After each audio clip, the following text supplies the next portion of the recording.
I mentioned that the third section primarily focuses on Antarctican poems, and I did get very heavily into doing research into Antarctica, even though I've not been there and I'm not going to go there.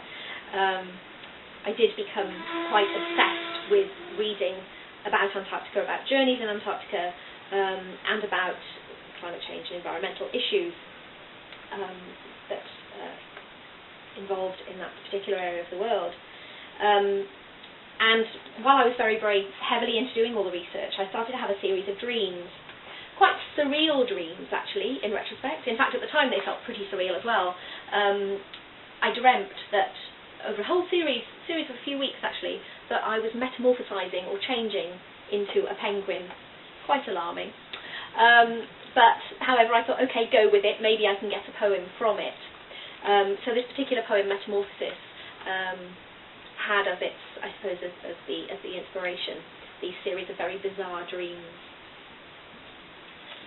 To begin with, nothing drastic, the odd cold bath, aircon on max, the utter absence of shivers.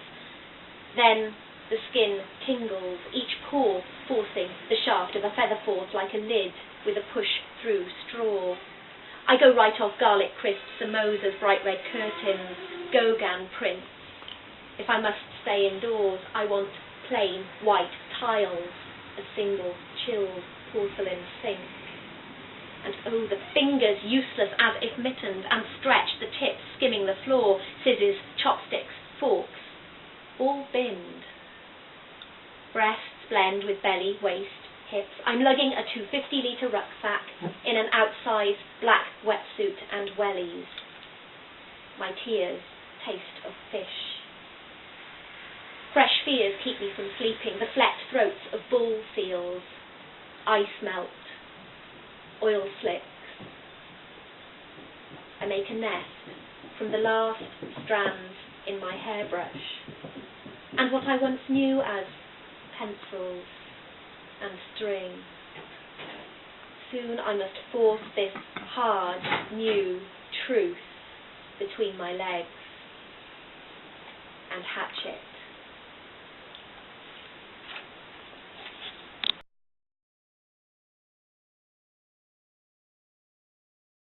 Seemed appropriate to write a poem about death, or at least the period of life leading up to death, and old age, and write about the defiance that kind of sometimes accompany that period in life,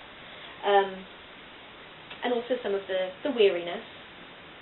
And I didn't want to write about a human being who was going through this period. I thought that it would be far more interesting and appropriate to write it in the voice of an aging piece of Antarctican pack ice that is really approaching the end of its life because of ice melt.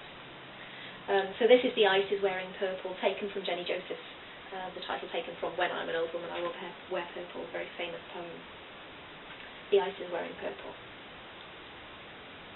Being cold was once a thrill, but now I'm old, I've lost the will to aspire to a record minus. I'm so old, I remember when penguins could fly and swallow the stars like the sky swarmed with krill. My skin has wrinkles big enough for entire expeditions to fall into. I've had my fill of fighting the sun of his summers of abuses, each part of me that meets the seas been bitten, ragged. I'm also tired of getting blamed for the deaths of the men whose footprints scar my face. My being white, it seems, gives people leave to colour me in with their own mistakes and failings.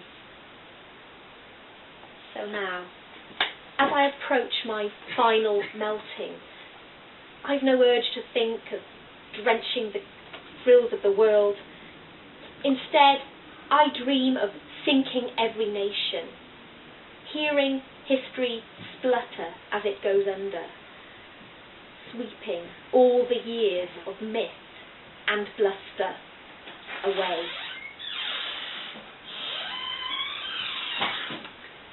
I'll tell you a little bit, actually I should tell you a bit about the title, Creatures of the Intertidal Zone.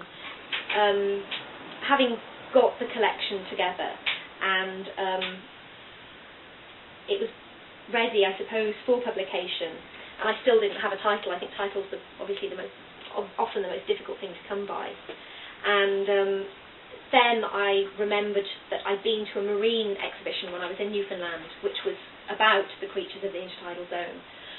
These creatures have to be particularly resilient. They're exposed to the battering of the waves at high tide, and then at low tide they may be exposed to extreme temperatures, the heat of the sun and so on, at low tide. So they have to be very adaptable, very flexible, very resilient.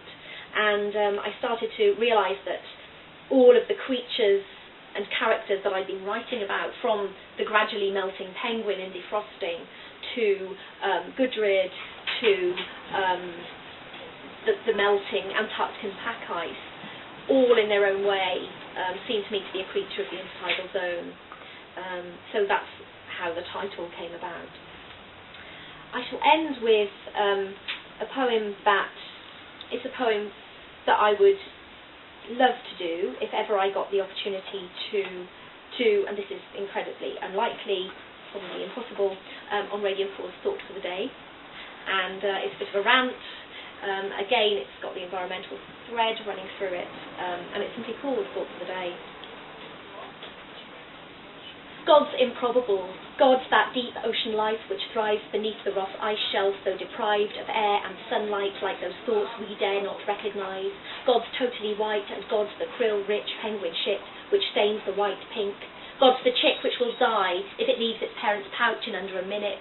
God's the blubber which keeps this parent alive. God can swim in seas of 40 degrees Fahrenheit and survive. God's the leopard seal skulking at the ice's limit that mauls all penguins that try to dive across the border into water. God's gone outside and maybe some time. God's died in a blizzard and has risen again in Ranulph Fines.